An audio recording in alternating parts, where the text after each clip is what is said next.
Hello students, welcome to this new video, and today's topic is how to integrate a function without actually integrating it. Now you will think कि हे कसं possible है, how to integrate without actually integrating it. So yes, it is possible, and for that you need two minimum requirement. You must have two things with you. First, you must know how to differentiate a function, that is how to take derivatives, and second, your calculations should be fast. Remember, these tricks are not for those students who are good at integration. म्हणजे असे students की ज्यांनी question बघितल्यावरती त्यांना कळतं की approach काय पाहिजे. ह्या ट्रिक्स त्या स्टुडंट्ससाठी आहेत की जे क्वेश्चन बघितल्यावरती त्यांना समजतच नाही आता इंटिग्रेशनमध्ये करायचं काय आहे. अशा स्टुडंट्ससाठी इंटिग्रेशन तुम्हाला करायचीच गरज नाही आहे. तुम्ही डेरिव्हेटिव्हनी आन्सर काढू शकणार आहे. बट येस, दोज स्टुडंट्स ज्यांचं इंटिग्रेशन चांगलं आहे, even for those students they might get stuck at certain questions. काही क्वेश्चन त्यांना नाही सुचणार. तशा वेळेस you can use this tricks and solve questions in different entrance exams like CET और JEE. You have got lot of time in mathematics section if you know. आणि असे questions जे इंटिग्रेशन वाईज थोडे टफ असतात, you can keep this question at the end, and at the end you can use this tricks to solve the questions in your entrance exams. So we will start with questions which were already asked in previous year JEE or previous year CET exams. I am going to solve those questions from JEE or CET exam without actually integrating. मी तुम्हाला ते derivatives वापरून I am going to explain you how to solve the question. So let's have a look at question number 1. Okay, so now we will see how to solve questions using differentiation instead of integrating the question. Now I have taken two questions which were asked. This was asked in JEE 2019 examination, whereas this question was asked in MHT CET 2019 examination. So मागच्या वर्षीचे both the questions I have taken, and these questions are questions such की तुम्ही बघितल्यावरती you won't understand की काय करू नक्की. May be CET थोड़ा relatively easy आहे, so you might get some substitution और you might get some idea how to deal with it. But काही मुलांना नाही जमत ते. सो मी हा व्हिडिओ त्यांच्यासाठी बनवला आहे की जे इंटिग्रेशनमध्ये खूप स्ट्रगल करत आहेत, बट त्यांचा डेरिव्हेटिव्ह तरी गुड आहे. Okay, so if you are struggling with integration, you are good at derivative, in that case you can go for it. What you have to do is, I will explain you the process. The process is, ह्याचा integration, या फंक्शनचा integration ह्या चारमधला एक असणार आहे, बरोबर ना. म्हणूनच तर आन्सर आहे +C सगळीकडे असतं ऑब्व्हियसली, बरोबर. +C सगळीकडे असतं. सो जर का ह्याचा इंटिग्रेशन या चारमधला एक आहे, तर या चारमधला समजा ह्याचा आन्सर आहे C, एक्झाम्पल देतोय, किंवा समजा ह्याचा आन्सर आहे A, एक्झाम्पल. तर या आन्सरचा derivative should give me back this question. For example तुम्हाला मी साधं एक्झाम्पल देतो. If I ask you what is integration of x², your answer will be, ह्याचं इंटिग्रेशन इज x³ 3 + C. हे तर एकदम जग जाहीर आहे की याचं इंटिग्रेशन x³ 3 + C असतं. बट मी जर काय तुम्हाला विचारलं, ठीक आहे, then what is the derivative of this x³ 3 + C, तर ह्याचा derivative will give you this function back. तुम्ही म्हणाल हे एवढं सोपं तर आम्हाला माहिती होतं, आम्ही पण डेरिव्हेटिव्ह काढू शकतो. बट डेरिव्हेटिव्ह काढल्यावरती लाईफ खूप डिफिकल्ट होऊन जाते, बिकॉज हे कॉम्प्लेक्स टर्म्स असतात जे एवढे सिम्पल करणं शक्य नाही. जसं की if everyone knows this, right. मग आत्तापर्यंत का नाही वापरलं तुम्ही, तर बघा काय प्रॉब्लेम तुम्ही फेस करत होता किंवा असाल. तर when you take derivative of this, मी सांगितलं तुम्हाला derivative should be quick. So मी डेरिव्हेटिव्ह क्विकली घेतो याचा. बघा याचा डेरिव्हेटिव्ह काय येईल, सीचा डेरिव्हेटिव्ह 0 असणार आहे, सो मी तो काढूनच टाकतो इथे. ऑल C का डेरिव्हेटिव्ह विल बी 0, कॉन्स्टंट आहे. ह्याचा डेरिव्हेटिव्ह काय येईल, ह्याचा derivative will 1/x³ + 1 log A - log B करणार आहे मी, -1/x², बरोबर. ह्याचा डेरिव्हेटिव्ह, आणि हा x³ + 1चा डेरिव्हेटिव्ह परत चेन रूलनी 3x² येतो, आणि ह्याचा x² 2x येतो, बरोबर. सो हे आन्सर आलं पहिल्याचं. आन्सर दुसऱ्याचं काय येणार आहे, हा हाफ बाहेर राहील as it is, half will remain outside. ह्याचा डेरिव्हेटिव्ह काय येईल, x³ + 1 × 3x² - 2x/x², derivative of the denominator, म्हणून मायनस. ह्याचा काय येईल डेरिव्हेटिव्ह, 1/x³ + 1 × 3x² - एक्सचं काय येईल 1/x, बरोबर ना.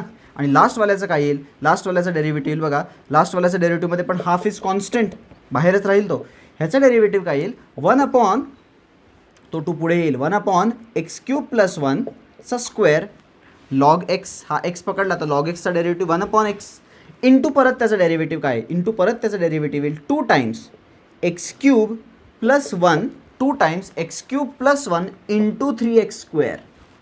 हा डेरिव्हेटिव्ह मी थोडा फास्ट करतोय, आय होप तुम्हाला डेरिव्हेटिव्ह समजत असेल. आणि खाली 1/x³ आहे, त्याचा डेरिव्हेटिव्ह काय येईल 1/x³ मायनस का घेतलं मी, log of A/B log A - log B, 1/x³ × 3x². So हे 4 आन्सर्स आले आहेत. हे आन्सर्स मी जर काही न बोलता डायरेक्ट करत गेलो असतो ना तर माझं विदिन 1 मिनिट किंवा विदिन 1 मिनिट 20 सेकंड 30 सेकंड 1.5 मिनिटामध्ये सगळे आले असते. आता मला हे आणि हे इक्वेट नाही करत बसायचं. हे मी सॉल्व्ह करून हे प्रूव्ह करायला गेलो तर आन्सर कधीच नाही येणार. सो मी काय करणार आहे, I will try to put the value of x, अशी काहीतरी मी एक्सची व्हॅल्यू टाकायचा प्रयत्न करीन की ज्याच्यामुळे मला आन्सर इक्वेट करता येईल. फॉर इन्स्टंट एक्सची व्हॅल्यू मी 0 पुट करतो. मी एक्सची व्हॅल्यू 0 पुट केली ना तर काय प्रॉब्लेम होतोय बघा. एक्सची व्हॅल्यू 0 पुट केल्यावरती हा डिनॉमिनेटर 0 होऊन जातो आणि हा टर्म इन्फिनिटी करतोय. सो आपल्याला इन्फायनाईटवर जायचं नाही आहे, आपल्याला एक स्टँडर्ड नंबर मिळाला पाहिजे. सो मी एक सोपा सोल्युशन टाकतो तुम्हाला. चला x = 1 टाकून बघू. इफ आय पुट x = 1 तर डिनॉमिनेटर विल बिकम 2, 1 + 1 2. न्यूमरेटर काय बनेल, 1 टाकल्यावरती 2 - 1 = 1. सो हाफ आन्सर येते. सो आता एक्सची व्हॅल्यू 1 ह्याच्यात टाकून हाफ येत असेल तर ह्याच्यात कोणाकोणामध्ये एक्सची व्हॅल्यू 1 टाकून हाफ येते बघू. पहिल्यात टाकून बघा. पहिल्यात टाकलं तर काय येते, 3/2 - 2. 3 बघा 1 टाकलं 3/2 -1 टाकलं तर 2 which is obviously not half. So पहिला ऑप्शन गेला, फर्स्ट इज रॉंग, कारण की मॅचच होत नाही आहे. कारण की दोन्ही फंक्शन सेम असतील तर एक्सची व्हॅल्यू टाकल्यावरती बोथ शुड सॅटिस्फाय. सेकंड टाकून बघू. इथे टाकलं जर काय मी 3/2 - 2 is -half. -Half × half is -1/4. मी आधीच सांगितलं कॅल्क्युलेशन शुड बी क्विक. हा पण गेला आहे. तिसरा बघा, एक्सची व्हॅल्यू 1 टाकली तर 3/2 - 1, 3/2 - 1 इज हाफ. हा अजून आहे जिवंत. अजून पुढे बघू, अजून हा पण हाफ असेल तर मग आपल्याला नंबर चेंज करावा लागेल. चौथा बघू. चौथ्यामध्ये 1 टाकलं मी तर 2 × 2 4, 4 × 3 इज 12 2चा स्क्वेअर इज 4 -1 टाकलं तर 3. हा 3 - 3 0. ह्याचा आन्सर 0 येत आहे. सो ऑब्व्हियसली 4 ऑप्शनमधले हे कुठलेच ऑप्शन मॅच होत नाही आहे, फक्त सी मॅच होतोय. So C is the correct answer for this particular question. आता हा क्वेश्चन सिन्स जेईमध्ये आला होता. सो जेईमध्ये तुम्हाला पर क्वेश्चन यू गेट रफली 2 मिनिट्स to 3 मिनिट्स. सो 3 मिनिटामध्ये बिना इंटिग्रेशनचा नुसता डेरिव्हेटिव्ह वापरून थोडेसे ट्रिक्स वापरून कॅल्क्युलेशन्स चांगले असतील तर तुम्ही सॉल्व्ह करू शकतात. इन केस या क्वेश्चनमध्ये असं झालं असतं की बाबा एक्सची व्हॅल्यू 1 टाकल्यावरती ह्याचा आन्सर हाफ आलं, बट 2 ऑप्शन्सचे आन्सर हाफ येत होते. मग ॲटलिस्ट 2 ऑप्शन एलिमिनेट झाले ना रे. मग तुम्ही तुक्का जरी मारणार आहे तरी तुम्ही आता या 2 मधलाच तुक्का मारा, तुमची 50% करेक्ट येण्याची प्रोबॅबिलिटी होऊन जाईल. आणि तुम्ही नुसतं इथं थांबू नका, चेंज करून बघा, एक्सची व्हॅल्यू 2 टाकून बघा आणि मग नंतर करून बघा. कळतंय का? So similarly I will try this question which was asked in CET. So we will solve question number 2. This question was basically asked in CET 2019. Now if you have a look at this question, most of the student will not understand की नक्की करायचं काय आहे. Might be तुम्हाला असं पण समजणार नाही की सबस्टिट्यूशन काय करू आणि सॉल्व कसं करू, बिकॉज हा कुठला स्टँडर्ड क्वेश्चन वाटत नाही आहे. सो जर तुम्हाला इंटिग्रेशन चांगलं येत असेल तर नक्कीच तुमच्यासाठी हा क्वेश्चन खूप सिम्पल असणार आहे. पण ज्यांना इंटिग्रेशन येत नाही आहे हा व्हिडिओ त्यांच्यासाठी आहे. How will you solve this without using integration. मी काय सांगितलं तुम्हाला, ऑप्शन्सचे डेरिव्हेटिव्ह काढा. इथे मी ऑप्शन्सचे डेरिव्हेटिव्ह लिहितो काय, इथे आय राईट ओव्हर हिअर. या ऑप्शनचा डेरिव्हेटिव्ह काय बघा, 1/1 + x². This is derivative of tan inverse x. -1 हा अख्खा प्रकार जो आहे ना 1/x ट्रीट करून I will take the derivative. What is derivative of 1/x? It is -1/x².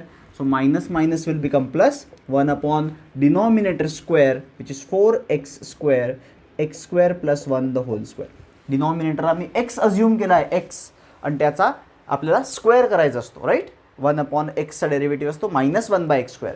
So minus already होता म्हणून तो प्लस झाला, बट हा तर एक्स नाही आहे, ह्याचा परत डेरिव्हेटिव्ह घ्यावा लागेल. What is derivative of the inner bracket? If you take the derivative of the inner bracket, actually 2x आतमध्ये मल्टिप्लाय केला तर तो 2x³ + 2x असा बनेल ना. सो ह्याचा डेरिव्हेटिव्ह काय येईल, ह्याचा डेरिव्हेटिव्ह येईल 6x² + 2 असा येईल derivative. Derivative of the first term. आता थोडं फास्ट सॉल्व्ह करतो बघा मी. ह्याचा काय derivative 1/2 1 + x² + u/v rule. u/v rule प्रमाणे denominator into derivative of numerator which is 1, no need to write, minus numerator into derivative of denominator which is 2. हा डिनॉमिनेटरचं डेरिव्हेटिव्ह काय येईल 4x येईल. So it will become basically 4x² now. This is the answer derivative of B option. C ऑप्शनचं derivative काय येईल 1/1 + x² plus u/v rule, denominator into derivative of numerator which is 1 minus numerator into derivative of denominator is 2x. So तो झाला 2x². आणि last जो आहे ह्याचं काय होईल 1/1 plus x square 1/1 plus x square plus u/v rule u/v rule प्रमाणे 1/x sorry u/v रूलची गरज नाही तर 1/xचा डेरिव्हेटिव्ह काय असतो -1/x स्क्वेअर. सो डिनॉमिनेटरचा square into derivative of denominator which is chain rule वापरतो मी 1/xचा डेरिव्हेटिव्ह इंटू इनर फंक्शनचा derivative which is 4x x गेला 4 गेला. ओके, सॉल्व करायची काही गरज नाही आहे such, no need to solve it. Okay, no need to solve this particular thing. इथे मध्ये मायनस साईन आहे. This is what we have got. आणि आपल्याला काही हे सॉल्व करून हे प्रूव्ह नाही करायचं आहे, आपल्याला इथं ट्रिक वापरायची. What is the trick? The trick is I will put x = 0. जर मी x = 0 इथं टाकला तर आन्सर मला 1 येतं, बरोबर ना. ह्या फंक्शनचं आन्सर 1 येतं. तसं इथे 0 टाकल्यावरती 1 कोण देत आहे, तर चला इथे 0 टाकू आपण. इथे 0 टाकला ना तर हा 0 हा इन्फिनिटी होतो बेसिकली. आणि इन्फिनिटी म्हणजे not defined, so obviously not defined plus infinity plus anything is infinity. So याचा आन्सर इन्फिनिटी येतं आहे. सो ए ऑप्शन तर कुठल्याही परिस्थितीत रॉंग आहे, कुठल्याही परिस्थितीत. 0 इथे टाकू, इथे 0 टाकलं तर काय येईल रे? 0 टाकलं तर हाफ बरोबर. आणि इथं काय येईल? इथे 0 टाकला तर हा 0 झाला. 0 + 1 1 स्क्वेअर इज 1, खाली 4 राहिला आणि वरती काय येईल? 0 टाकलं तर 2 मायनस, इथं 0 टाकला 2 - 0 is 2. So it is half plus half is 1. So option B अजून तरी करेक्ट आहे, म्हणजे जो आहे तो आत्तापर्यंत तरी करेक्ट आहे. It is correct till now. We are not sure B आणि सी आणि डी ऑप्शन काय आपल्याला रिझल्ट देणार आहे.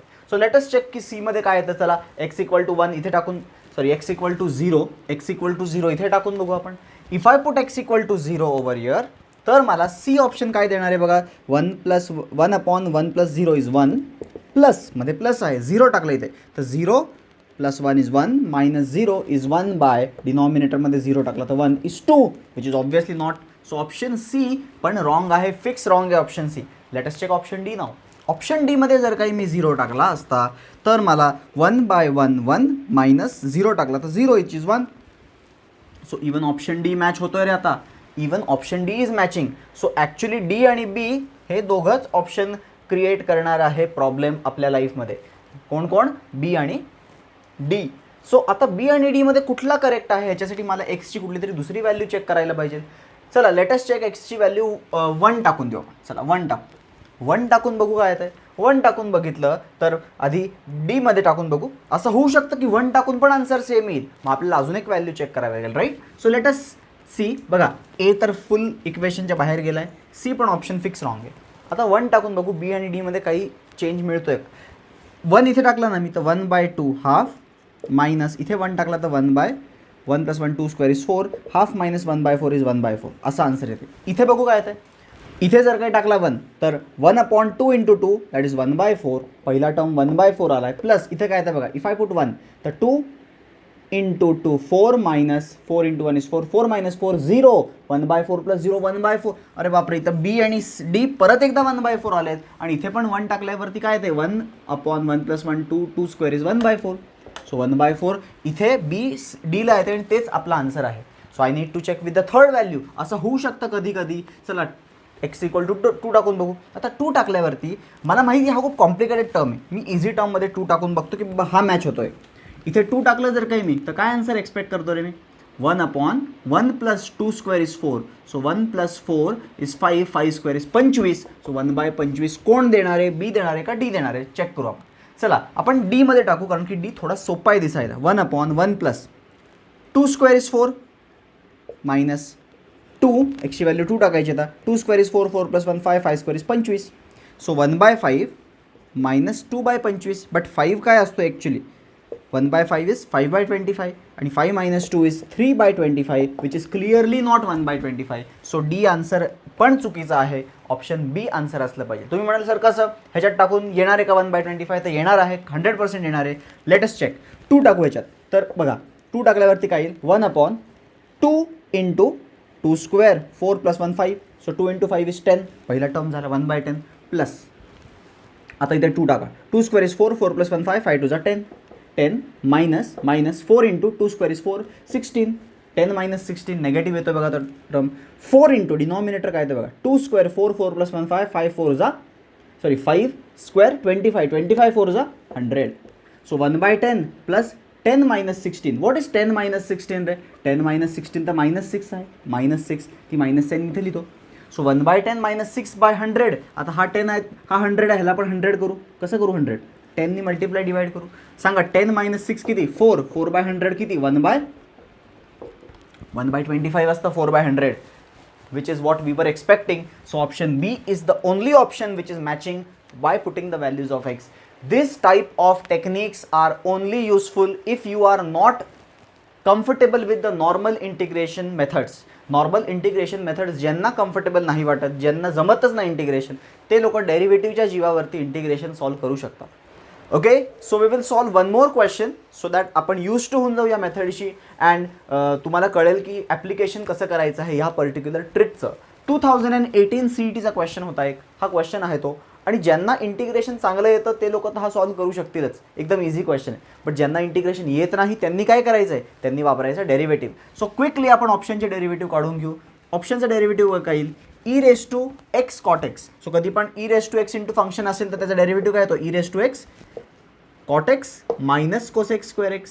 बरोबर ना? आठवतं का? e⁻x fx चा डेरिव्हेटिव्ह काय असतो? The derivative is e⁻x fx plus F dash x, असा त्याचा फॉर्म्युला असतो. सो एफ एक्स आणि त्याचा derivative minus cosec square x. इथे काय बघा, 2 टाइम्स e⁻x tan x प्लस sec स्क्वेअर एक्स. सीचा डेरिव्हेटिव्ह 0 असतो. इथे काय येईल? e⁻x tan 2x sec square 2x into 2 बाहेर प्लस 2 sec स्क्वेअर 2x. मी डेरिव्हेटिव्ह काढतो यांचे प्रॉडक्ट रूल वापरून. तुम्हाला हे माहिती पाहिजे. e⁻x इंटू फंक्शनचा डेरिव्हेटिव्ह काय असतो? e⁻x फंक्शन प्लस त्याचा derivative. So function tan 2x plus त्याचा डेरिव्हेटिव्ह. tan 2x चा डेरिव्हेटिव्ह sec स्क्वेअर 2x आणि परत 2चा डेरिव्हेटिव्ह 2x चा डेरिव्हेटिव्ह 2 बाहेर आला आणि ते काय येईल? e⁻x tan x चा e⁻x tan x प्लस sec square X. Right. So आता आपण सॉल्व्ह करण्याचा प्रयत्न करू. What value of X I will try to put is, मी असा पुट करतो, चला x = 45 डिग्री टाकू आपण. मी 45 का सिलेक्ट केलं? कारण की 2x आहे नाही ते, म्हणजे तो 90 होऊन जाईल. आणि जेव्हा तो 90 होईल त्यावेळेस काय येईल बघा आन्सर? e⁻45 ला π/4 म्हणतो आपण. e⁻π/4 2 प्लस साईन हा 90 होऊन जाईल. Sine 90 is 1, 2 plus 1 is 3 divided by 1 plus काय येईल? कॉस 90. कॉस 90 तर 0 असतो, म्हणजे आन्सर येतं आहे 3e⁻π/4. असं आन्सर कोण देऊ शकतं या 4 ऑप्शनमधनं? Let us check. पहिला ऑप्शन देऊ शकतो का? तर पहिला ऑप्शनमध्ये e⁻π/4 येणार, π/4 टाकल्यावरती. आणि cot π/4 1 असतं, minus cosec square π/4, cosec square 45. आठवते का? साईन स्क्वेअर 45 काय असतं? 1/2 असतो. साईन 45 1/√2 असतो. सो साईन स्क्वेअर 45 1/2 होणार आणि त्याचा रेसिप्रोकल केला तर हा 2 होणार. 1 - 2 इज -1. सो -1 e⁻π हे येत आहे, which is obviously wrong. So पहिला ऑप्शन तर 100% रॉंग आहे. दुसरा ऑप्शन बघा. दुसऱ्या ऑप्शनमध्ये आन्सर येणार आहे 2 टाइम्स e⁻π/4. एक्सची जागी π/4 टाकायचे. π/4 45 डिग्री म्हणजे tan π/4 is 1 plus sec square π/4. sec 45 √2 असतं. सो sec स्क्वेअर 45 म्हणजे π/4 विल बी 2. So 1 + 2 is 3. झालं ना? 2 × 3 6 e⁻π/4 आला. सो हे पण चुकीचं आहे. आपल्याला तर 3 e⁻π/4 पाहिजे, 6 नाही. सो हा सेकंड ऑप्शन पण चुकीचा आहे. आणि थोडंसं ऑब्झर्वेशन चांगलं असेल ना तर आपण डेरिव्हेटिव्ह काढताना काय बघितलं? हे दोन्ही ऑलमोस्ट सेम होते. याच्याकडे 2 नव्हता, बरोबर? ह्याच्याकडे 2 नव्हता. सो जर मी इथे टाकलं ना, if I put the value over here, इथे व्हॅल्यू टाकली बघा. चला मी तरी सॉल्व्ह करून दाखवतो. तिसऱ्या ऑप्शनमध्ये मी टाकून बघतो π/4 e⁻π/4 tan 2x म्हणजे 2 टाइम्स 45 झालं ना 90. tan 90 इन्फिनिटी असतो, म्हणजे हा तर शक्यच नाही. ऑप्शन इन्फिनिटीला गेला म्हणजे सी पण गेला. आता डीच एक सहारा आहे, डीच एक ऑप्शन आहे. टाकून बघा e⁻x जागी x = π/4 काय येईल? e⁻π/4 tan π/4 is 1, sec square π/4 is 2, 3 e⁻π/4. Option match होतं ह्याच्याबरोबर. So correct answer is option delta. Without integrating, differentiating करून आन्सर आला आहे option is delta.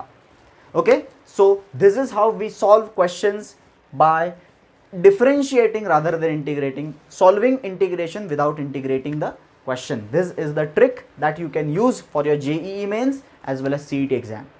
Okay, so असेच मी अजून tricks for different lessons I will bring to you in different videos related to mathematics. Okay, so we will meet in the next video now.